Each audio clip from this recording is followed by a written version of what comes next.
खबर शिमला से। पंचायती राज चुनाव के नियमों में संशोधन होगा। कैबिनेट की बैठक में फैसला लिया गया। सीएम सुखविंदर सिंह सुक्खू की अध्यक्षता में बैठक हुई। कैबिनेट मंत्री जगत सिंह नेगी ने इसकी जानकारी दी है। 2011 की जनगणना के हिसाब से ये लागू होगा आरक्षण रोस्टर। तो बता दें कि सीएम सुखविंदर सिंह सुक्खू की अध्यक्षता में कैबिनेट की बैठक हुई है, जिसमें कई अहम फैसले लिए गए हैं। पंचायती राज चुनाव के नियमों में संशोधन होगा। कैबिनेट की बैठक में यह फैसला लिया गया है। सीएम सुक्खू ने बैठक की अध्यक्षता की है। कैबिनेट मंत्री जगत सिंह नेगी ने इसकी जानकारी दी है। 2011 की जनगणना के हिसाब से आरक्षण रोस्टर लागू होगा। तो हिमाचल मंत्रिमंडल की बैठक हुई। सीएम सुक्खू ने बैठक की अध्यक्षता की।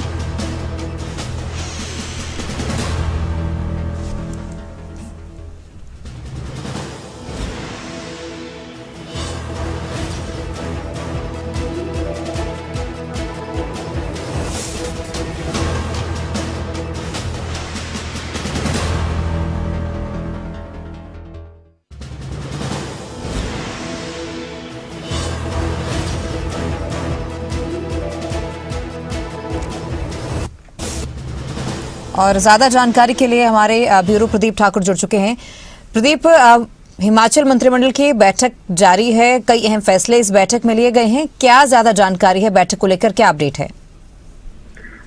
बिल्कुल, देखिए, आज राज्य सचिवालय में हिमाचल मंत्रिमंडल की बैठक हुई है। काफी महत्वपूर्ण फैसले इसमें लिए गए हैं और पंचायत चुनाव से जुड़ा एक महत्वपूर्ण फैसला उसमें लिया गया है, क्योंकि अब प्रदेश में पंचायती राज संस्थाओं के चुनाव करवाने को लेकर प्रक्रिया तेज गति से चली है।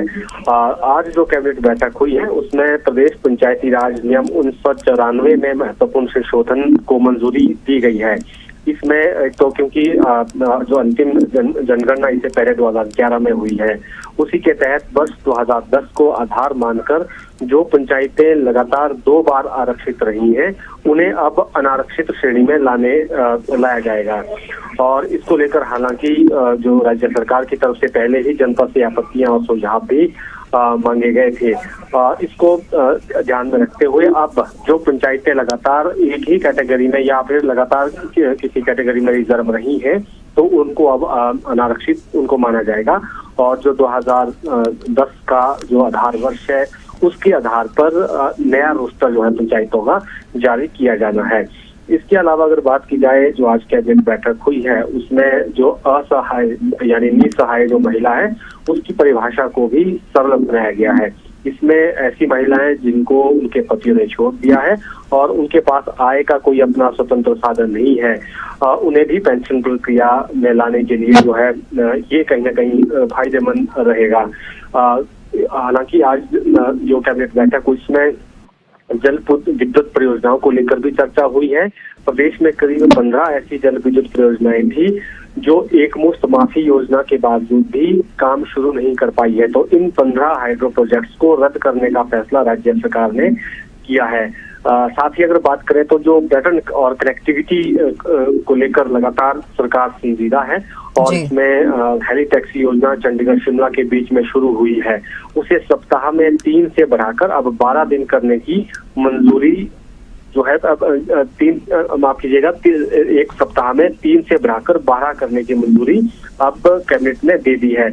यानी अब सप्ताह में 6 दिन और प्रतिदिन 2 बार ये हेली टैक्सी संचालित होगी, क्योंकि इसकी जो है रिस्पांस काफी अच्छा आ रहा था। इसी वजह से राज्य सरकार ने यह फैसला लिया है। कुछ और भी फैसले हुए हैं, जिसमें खेल विभाग है, पब्लिक रिलेशन डिपार्टमेंट है और कुछ अन्य विभाग है, उसमें कुछ खाली पद चल रहे थे, उनको भरने को लेकर भी राज्य सरकार ने मंजूरी दी है। जी, बहुत शुक्रिया प्रदीप जानकारी के लिए। आप बने रहिए हमारे साथ ही। माननीय मुख्यमंत्री ठाकुर सुखविंदर सिंह सुक्खू की अध्यक्षता में जो है की गई, जिसमें बहुत सारे मुद्दों के ऊपर चर्चा उपरांत फैसले लिए गए। इसमें मुख्यतः जो है पंचायती राज चुनाव नियम है, उसके जो एक संशोधन है नियमों में, उसके लिए कैबिनेट ने अपनी सहमति दे दी है। इसमें जो है कि एक तो ये कि जो रोस्टर लगेगा वो जो है 2010 का जो आखिरी रोस्टर था उसके हिसाब से लगेगा।